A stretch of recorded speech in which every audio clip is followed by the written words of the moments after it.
Morning, everyone. I know it's over a year now since we went full back swing in having the face-to-face conferences, and I'm happy to see faces lighted like a torch. Very timely with the topic that we're going to have today. So, well, just to add a little bit on that note, torch has always been a symbol of knowledge, inspiration, direction, and all other good things that goes with it. In fact, the world was created from darkness to light, as we all know. And that light is not something that will take out the darkness away from the environment, right? It's still dark, but that light serves as our purpose, as our meaning. You know, back in the day when they used to navigate around the world without anything but the stars and sails, and sail around the world, they are guided by the stars. They are also guided by the torch that they see along the bay. The lighthouses.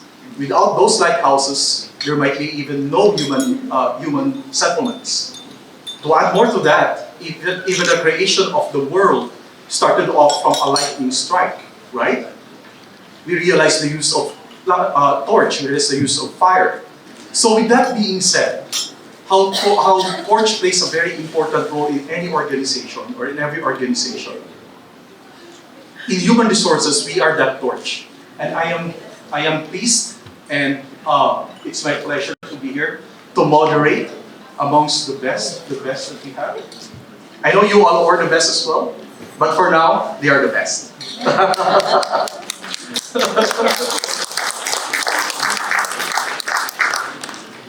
All right.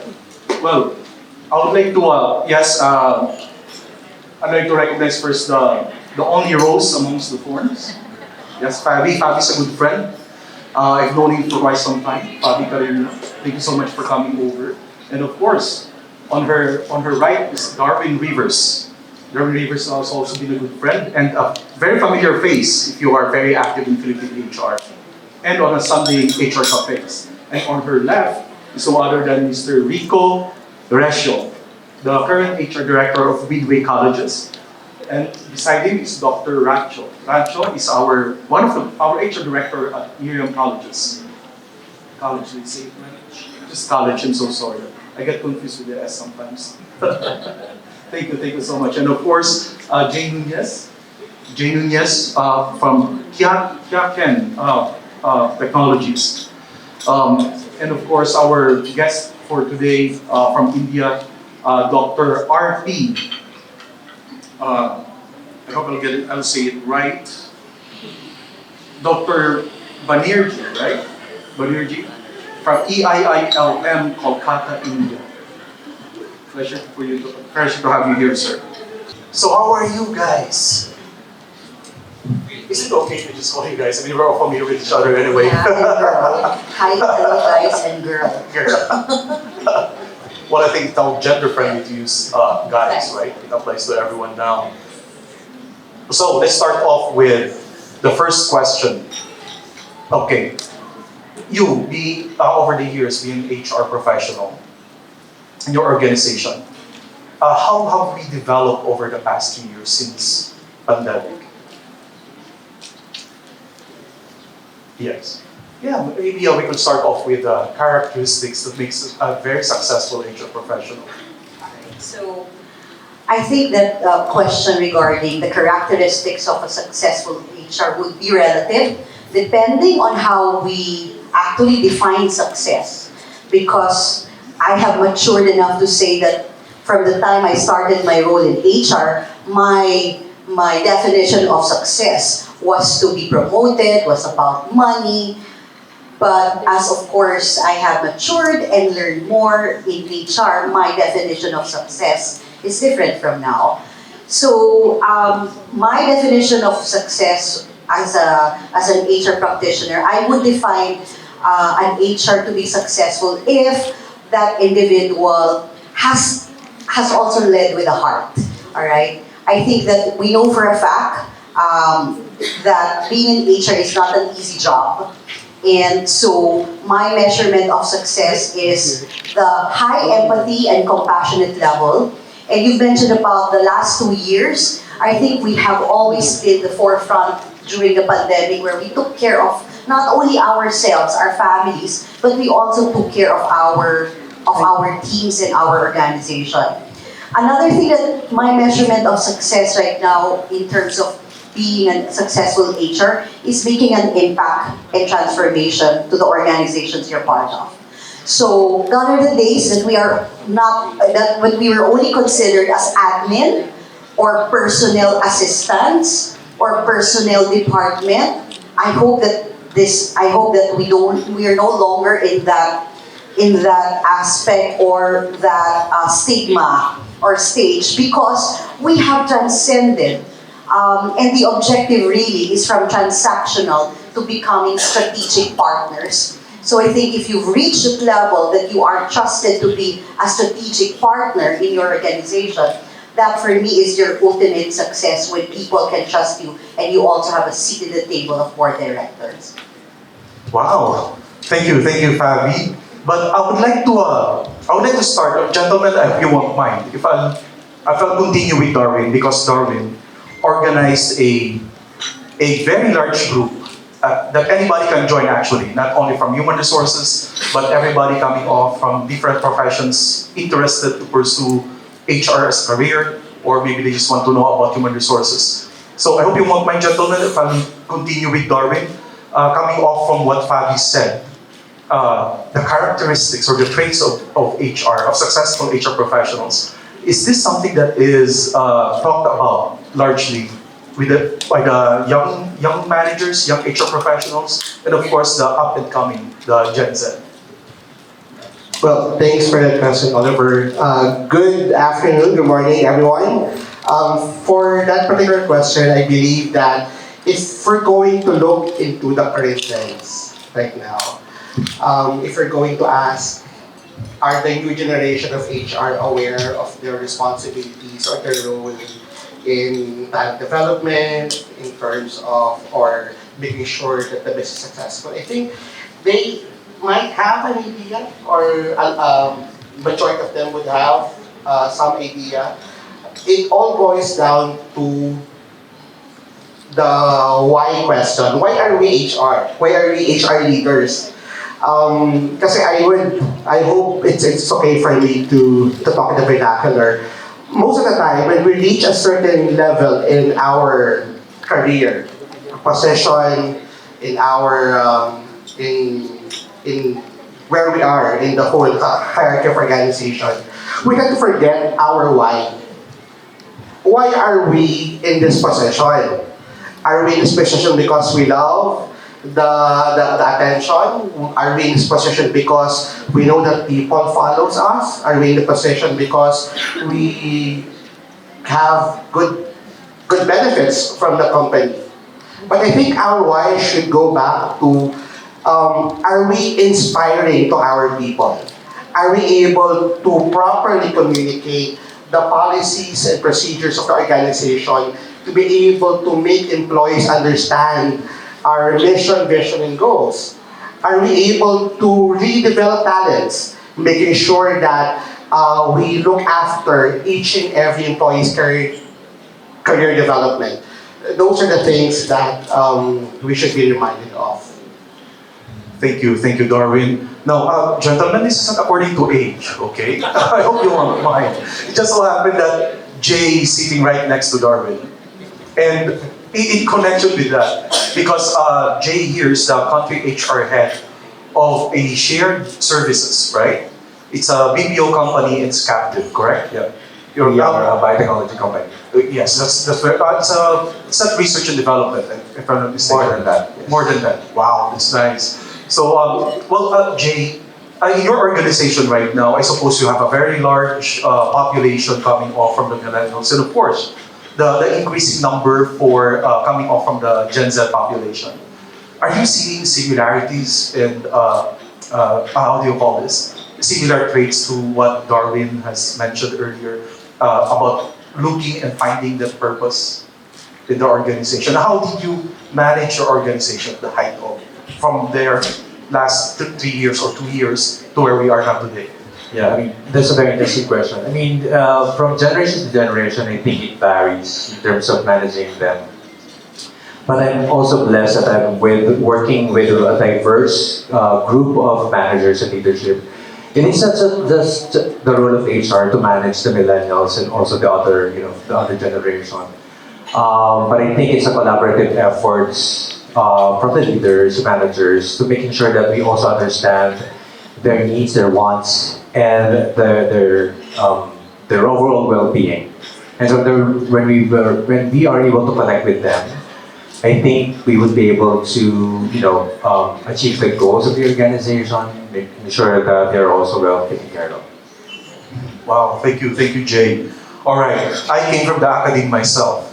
So all four of us gentlemen right here, Dr. Panji, RP, and Dr. Rancho, and of course with Rico here.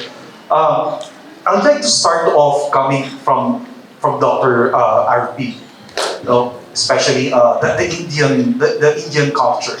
Because right now in the Philippines, if you have not noticed yet, we also have a large population of working professionals coming up from India, and I suppose similarities in terms of generation traits and how to manage them. And I'd like to know more about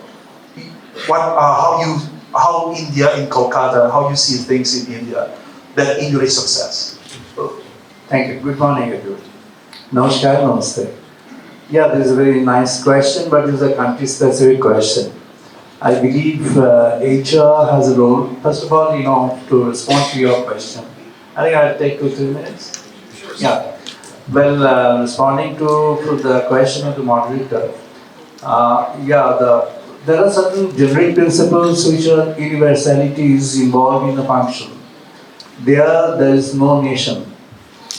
These are the universal aspects of human resources, and that cuts across the national identity and other identities. But again, there are certain other dimensions where your cultural milieu or cultural impacts do have an influence in the management or flow, and there actually country becomes very important. Yeah, India, as we all know, was under the spell of the Europeans, the Britishers for a long period. And after the independence, gradually India has evolved back to its own feet, and now it's really back on its own feet. And what India is actually trying to offer to the world is certain new messages which are there, which were absent. Now, for example, this homogeneity, this unified voice. I'll just go to a Sanskrit verse. Sang Gachudvang, Sang Badudvang, Sang Bhugnam Si Janatam, Devavagi Yatha Purvi Yatha Sanjanana Upasate. The meaning is, this is the fundamentals of the Indian spirit. Meaning it, you and me, you and I, all the same. All are, actually embodied presence in this universe, in this world, as a representation of the Supreme Divine, the Supreme Truth. And therefore, you and I do not have any fundamental difference. We all are the same and equal at the core of our being. And if we can tune to that, then the differences, whatever are there on surface, those differences can be minimized. Now coming to the other points, this is what is the fundamentals in India, and India is approaching towards that. And more or less, it's not only the Tata philosophy or Infosys philosophy. Infosys, I guess I have been teaching in many American universities, and I have taught in many places, certainly Indian values and Indian ways of looking at. Even this month I am going there. I'll be there in New York this month for the last week of this month. And there are certain principles which are very, very essential for the world. I've been working on the Asian Unity. There is a forum created, this I created in 2016 in Singapore. There's Asian Integration Forum. And we are working on Borderless Asia. I'm not talking on that. My colleagues are there. They can tell anybody who is interested. But it's got an impact on the Asian spirit. Gunawardena came up with a concept called Asiatic mode of production. And there is an Asian spirit where Asian nations do have a commonality and similarity, prioritizing human being. I'll just tell you one thing, like when Corona was there, and most of the countries I visited immediately after Corona, some part of the European nations, and also USA, the Eastern coast, and then I found a lot of retrenchments. When there is a downside of business, HR is the hardest, the worst affected department. Everybody thinks then that HR is a redundant department, leave it aside, throw away people. There's no need to have any HR people because they lose the faith in the people at that time. They think the market is a non-people place. So this has to be reversed. HR has to have a permanence. So we need to create a permanence of HR as a kind of philosophy, and there you will find there's no nation. Culture specifics things are there on flow, but they are not in the philosophy. When we design a philosophy, they are meant to be homogeneous, universal. Thank you. Thank you so much, Dr. RP.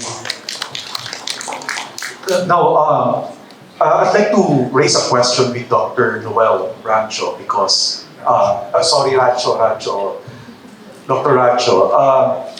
Him being a current faculty also at Miriam College and at the same time the current HR director, incumbent HR director. So, Dr. Noel, how can you differentiate the developing employees at Miriam College and developing future HR leaders? I suppose in MBA, you're not looking at them as future HR leaders only, but people managers, right? So meaning they're not only HR. So I'd like to know more about how did you develop your differentiating, developing how do you call that set of standards that would emulate success.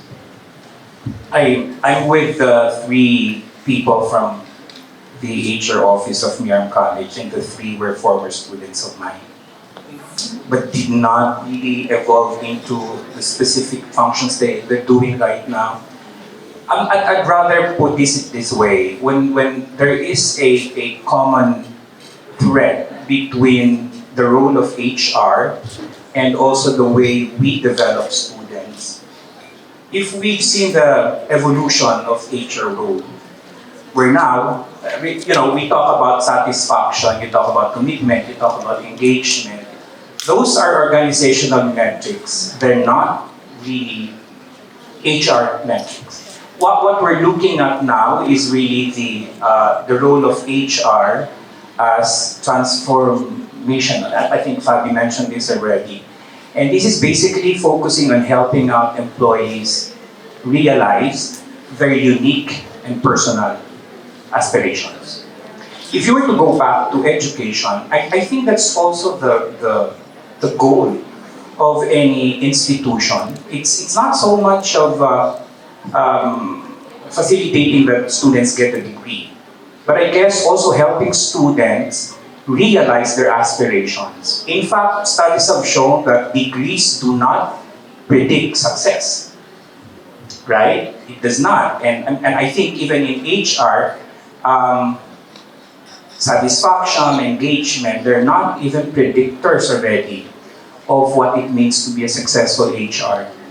When we look at how HR role has evolved, the challenge now is what support mechanisms should we set up in order to respond to the individual and unique aspirations of employees.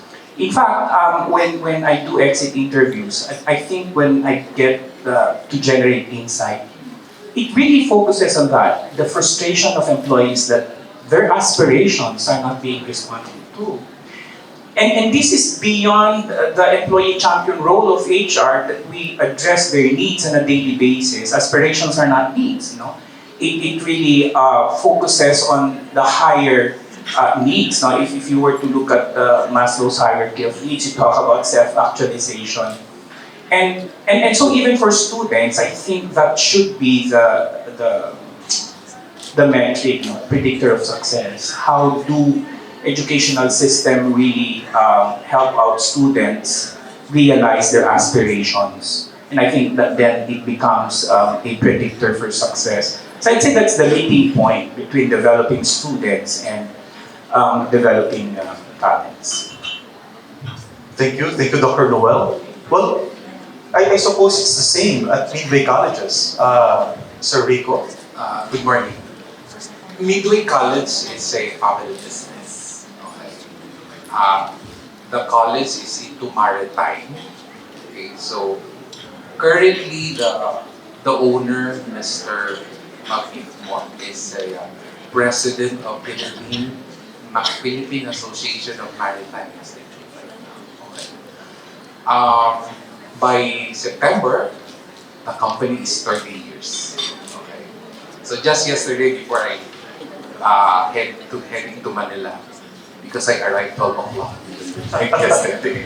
But by the way, sir, just for everybody's understanding, where is Midway Colleges? This is in Cabanatuan, Nueva Ecija. Wow, very And near. I was based in on-site.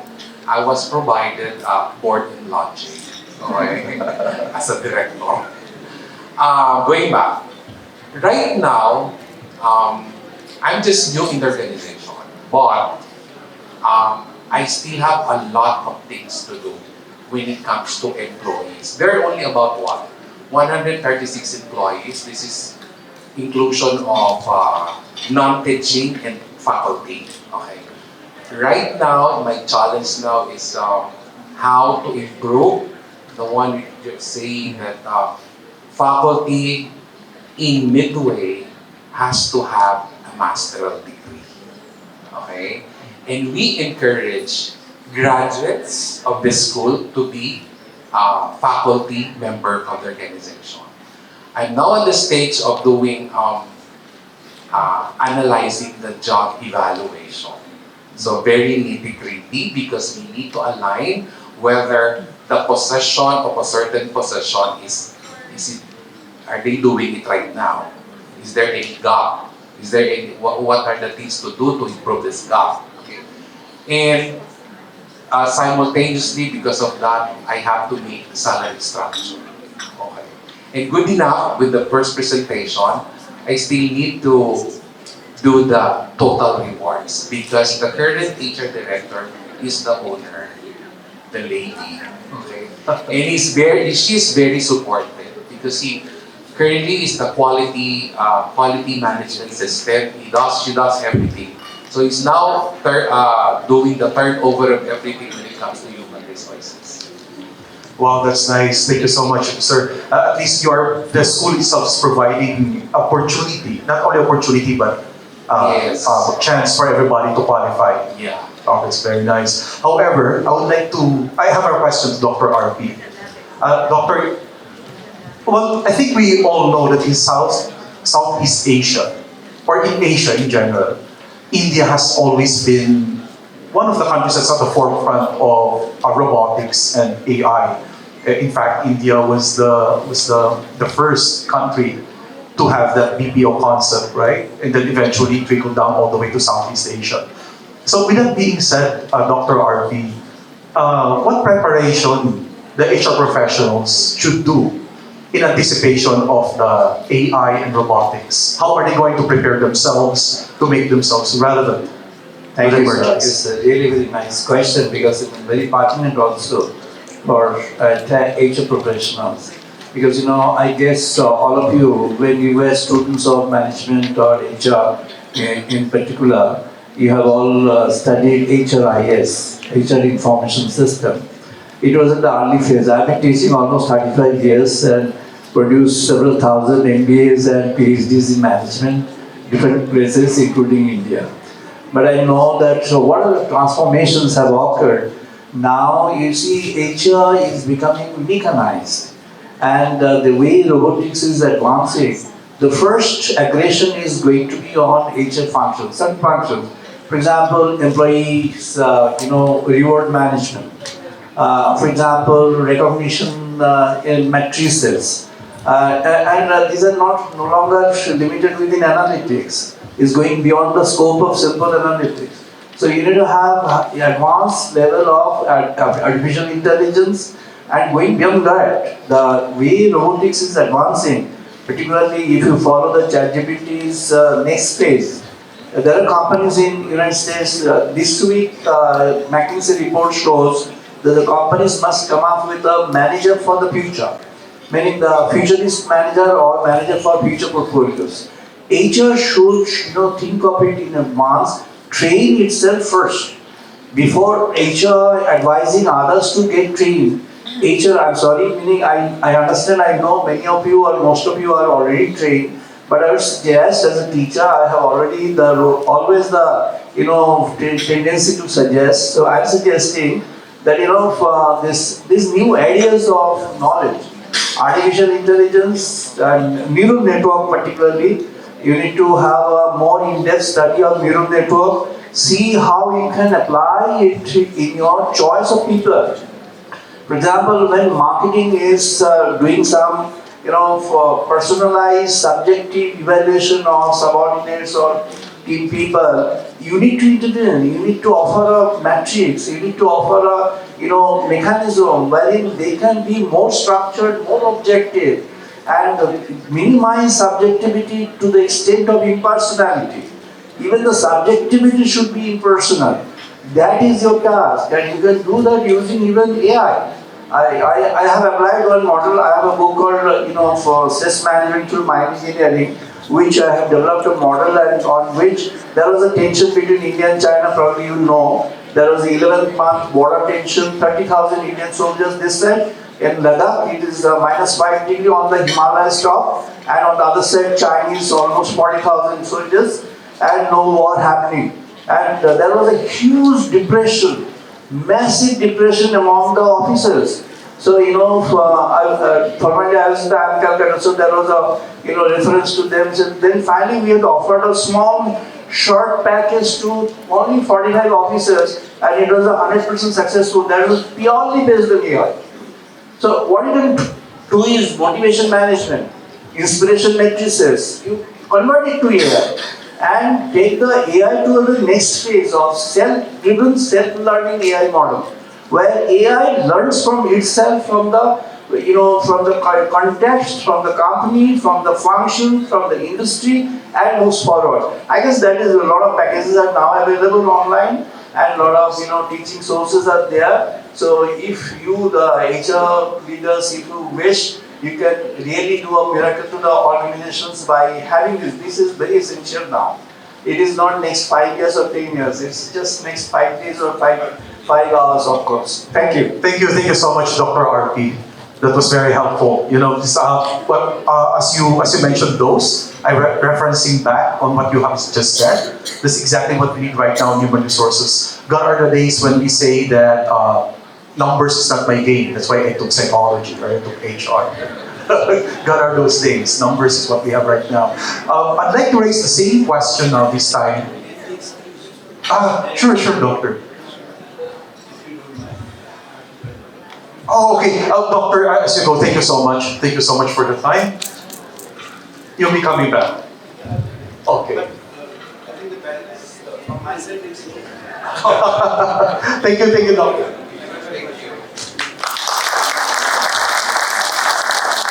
So I would like to raise the same question or similar question to Darwin this time because again, Philippines HR Group is a very large organization. And a whole lot of people are throwing things around there for discussion.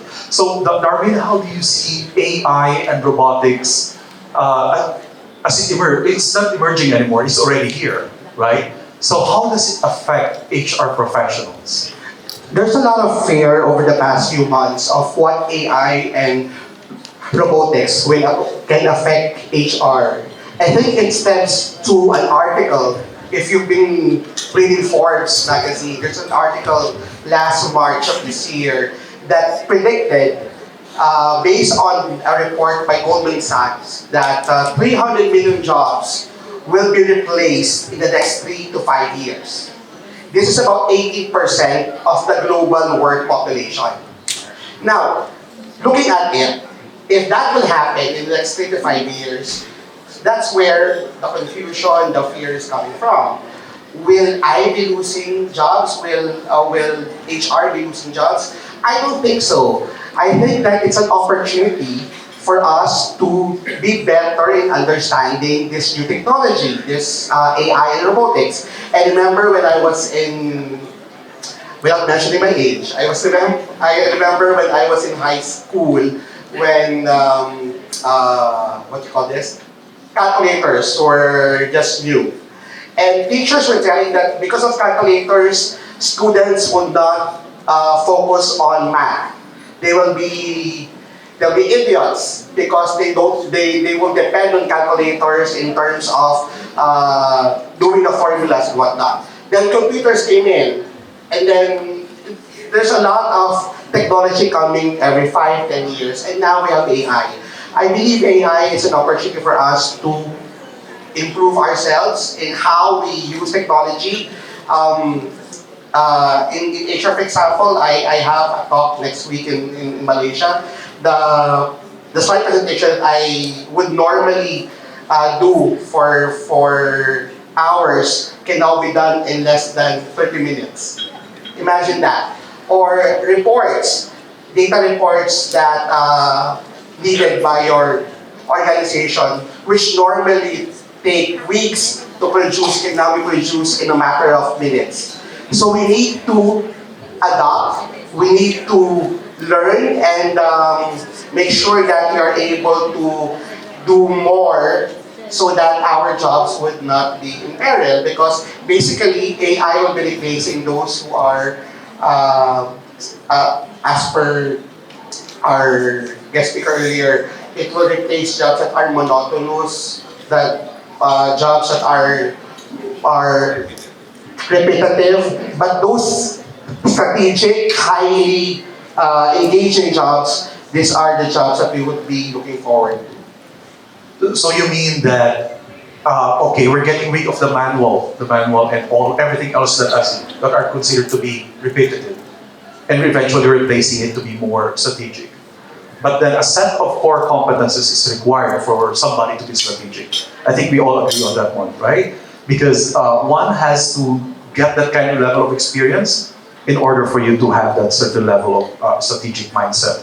Now, with that being said, well, this time around, I'd like to raise a similar question to Dr. Rancho. No, in school, in MBA, I also teach MBA. As much as possible, I don't send them home with assignments anymore because I know what they're going to do. Same thing I did 20, 50 years ago. So I'll just have a workshop because at least this time, I can see them interact. Now, Dr. Rancho, coming off from what Darwin said, I would like to get your thoughts on that one. I just probably 2 points and put the conversation in a bigger context. When we look at AI and robotics, include humanoids, they're really pertaining to technology-enabled HR processes. And insofar as these tools enable faster processing of work, I think that's a go for us. However, the other dimension is that we also see how HR professionals should be looking at strategically talent development. If at some point you replace people with machines, etc., what do we do with these people? And so therefore, it tempers a different direction for talent development insofar as those who might be affected by artificial intelligence. And therefore, there is a need to be very cautious in terms of the use of AI tools. I always say this. Hopefully we don't reach that point where we technologize humanity, but rather humanize technology. And I guess that's the work of HR. I mean, it's going to happen. Some traditional work will be replaced with machines, right? And so, how do we how do we develop our talent so that they don't they can do other things, other than the traditional work that they do. Thank you. Thank you so much, Dr. Rancho. In closing, we started off with the rose amongst the thorns. Perhaps this time around, we'll also close the panel discussion with Fabi. Fabi, what's your take on AI and robotics? I think the term here is we need to leverage on it. That's one. We need to be trained enough to know how it will help us to become more efficient and being smarter the way we work. I think we also have to look at it as an opportunity rather than a threat, an opportunity for us to create new roles, new jobs that would use AI. So I would think that no one will replace critical thinking, no one will replace a counselor when you're talking to your people, no one will replace coaching. I've actually tried AI technology since I'm a mental health advocate and also clinical psychologist. I tried it myself and asked for advice, but they will never give you that sound advice. So I think overall we need to look at it as a tool rather than an enemy. Overall, HR has that responsibility of still having the humane touch to people, to their employees. That makes it really different on how machines would be able to do it. Thank you so much, Fabi. Gentlemen, I'm so sorry if we have to end the session, the panel discussion, in as much as I want to continue because AI and robotics, though it has been around for more than a decade by now, except that it has developed furthermore to what we have right now, right? So gentlemen, I hope you won't mind if would like to would take it from here and end our panel discussion. However, as we end, I would like to wrap up the session with what Dr. Racho said, no? Humanizing technology. Now, that's very impactful. I mean, for me at least, as a reference on that, because we all see technology as just a tool. Same thing I mentioned earlier, why I don't give assignments to my students anymore, because I know they will just Google when they reach home, and then they will just copy and then get another website that will paraphrase. In fact, if you go to online, you can buy a mobile bot that will paraphrase everything. It's an app software. So it's kind of amazing how technology has evolved over the years. And this time around, like what Fabi said, we need to see it as something that is an ally for us to use, for us to be guided with. And same thing with what Darwin said, right? Gone are the days where we have to let go and develop ourselves, talent development, like what Dr. Racho said. Let go of the repetitive work and focus more on the strategic HR. But then again, like what Sir Rico here, Rico happened to be a good friend as well, coming off from Midway Colleges, that in as much as they want to be technology-driven organization, they have to start off with the basics. And the basics will always begin with qualification. And in that qualification, there's a set of core competencies that they have to gain first, right? In order for them to be qualified. Because it's not just pen and paper. They have to demonstrate it, correct? And I like how Jay said it earlier, that in their organization, coming off from different generations, right? But I suppose you don't have boomers anymore, right? You do have. Oh, that's great, it's fantastic. So there's life after retirement, right? For all of us here at least. So I like how Jay said it, that in their organization having that multi-generation labor force, it gives him a better understanding of how one generation operates and collaborate with the other, looking at the core strengths of every generation and furthermore develop it, right? Thank you, gentlemen and lady. Thank you for a very wonderful panel discussion. I wish we had about an hour for this.